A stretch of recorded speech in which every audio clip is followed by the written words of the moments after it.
All right, it's battery test time. I've got both new OnePlus 9s, the Oppo Find X3 Pro, the ROG Phone 5, S21 Ultra, Note 20 Ultra, and also the iPhone 12 Pro Max to see which one has the best battery.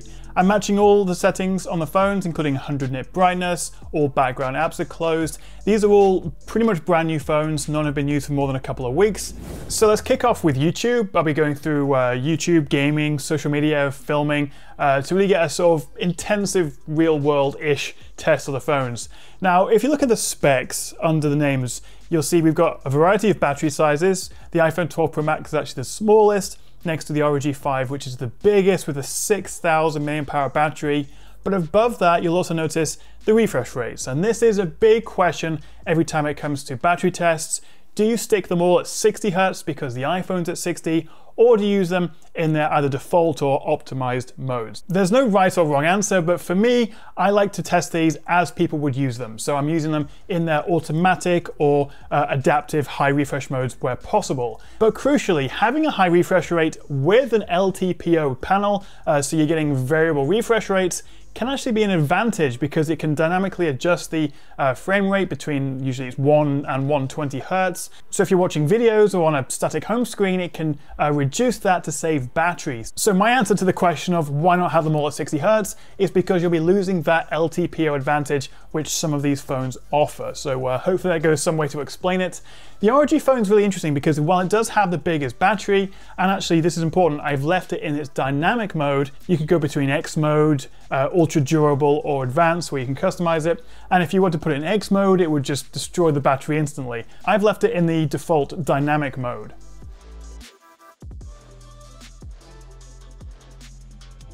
So we're 2.5 hours into the test, and that seems like a good time to talk about Surfshark VPN, which as you can see I have installed on all the phones because, well, you can get the app on pretty much every device and also an unlimited number of devices, which is handy. And I genuinely do use Surfshark all the time, mainly because it has this clean web feature, which helps reduce tracking and malware and ads and those horrible sort of things. But it also means I can access US Netflix or Hulu, for example, and it's just super simple to use. So if you want to check out Surfshark, click the link below or use the code TechChap at the checkout to get 83% off and 3 months extra for free. And if you're not entirely satisfied, you can use their 30-day money-back guarantee. All right, so back to your regular scheduled broadcast, and now we're playing a bit of Company of Heroes for half an hour. I'm rotating the apps on a 30-minute cycle, so it hopefully stays fair. Looking at the results so far, the iPhone 12 Pro Max is clearly in the lead, with the OnePlus 9 Pro at the back of the pack, closely followed by the Note 20 Ultra. And actually, while we're here, let's run a quick Geekbench 5 CPU test just to see how they compare in terms of performance. Now, comparing iPhones and Android phones in benchmarks is a little bit tricky because there's lots of variables, but it does come out ahead in Geekbench with the Note 20 Ultra with the previous Gen 865 Plus chip in last place, but actually there's not much in it between the Androids. It looks like in Geekbench at least, the jump up to the 888 isn't that significant. All right, so back to YouTube. We're 4 hours into the test now, and we're in the orange category for the OnePlus 9 Pro and the Note. Things are getting a little bit dicey there. The iPhone 12 Pro Max is doing incredibly well, and that really is credit to Apple's efficiency. I mean, you can see it has the smallest battery, and yet at this stage we're still seeing the longest battery life. I'm not saying who's going to win, although you could probably place your bets at this point, but it does go to show that the size of the battery, while important, isn't the only factor. You've also got the screen size and the software efficiencies. Wow, that 30-minute 4K video recording test made a big dent in the batteries. The OnePlus 9 Pro, 5% left, both the OnePlus 9 and the Note 20 on 10. iPhone's still way out in front. I think we know who's going to win this. But yeah, 4K video recording really does have a big impact on the battery. You know what I miss? Huawei phones. It's such a shame about the software situation because it's quite difficult to get the apps on the phone to match the ones I'm testing on here. But until the last year or so, whenever I've featured a Huawei phone in a battery rundown, they've always done incredibly well, if not actually won. So it's a shame I don't have it in the mix here. I would also very much like maybe having the Xiaomi Mi 11, but I don't have a sample of that. Hopefully I will include the Pro or the Ultra when it comes out. But don't worry, I'll be making more of these when I get more phones into test. That's it, first one to die. The Note 20 Ultra, 6 hours, 31 minutes, OnePlus 9 Pro, what was that, 13 minutes behind, 12 minutes behind. Oh, they're dropping like flies now. OnePlus 9 on just 1%. This is close, but yeah, we've got a last place. And then at 6 hours 59, we've got the OnePlus 9. So surprisingly, the cheaper OnePlus 9 lasted 16 minutes longer than the more expensive 9 Pro.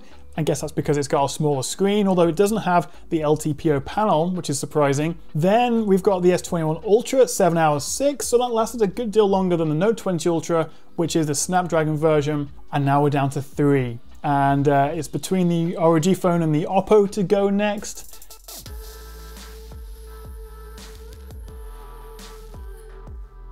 And there we go, 7 hours 16.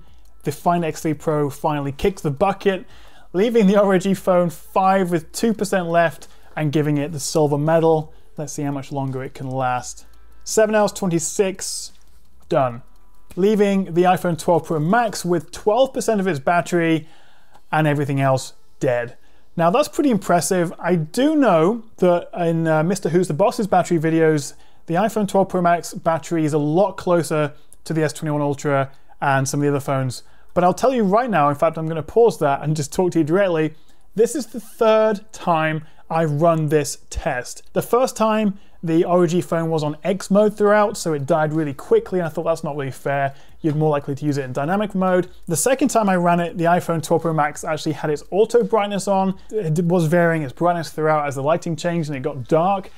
So I thought that's not good enough either. I want this to be as scientifically real world as possible, but I can tell you from my experience of running this test 3 times that in every single one, the iPhone 12 Pro Max won with between 10 and 15% of its juice remaining. So that's pretty consistent. So my takeaways, well, firstly, I can't wait for the iPhone 13, which fingers crossed, it will have a high refresh display. I can't wait to see what kind of an impact that has on the battery life, and if they can include an LTPO of sorts panel and therefore give us the variable refresh rates, because that does make a difference to the battery life, although not as much as I thought we'd see based on the OnePlus 9 and the 9 Pro. It's also fair to say that these are pretty much flagship phones, except for maybe the OnePlus 9, which you'd call high-end. None of these are offering a bad battery life. This was a pretty intensive test, and they all lasted over 6.5 hours. Screen on time, intensive use, so you can't go wrong with any of them, but if you do want the best battery out of these phones, it's the iPhone 12 Pro Max. And of course, the other thing is I would like to include more phones, so let me know in the comments below which other phones you'd like me to add next time. I'm going to try and get the Xiaomi Mi 11 series, as I say, hopefully the Pro and the Ultra,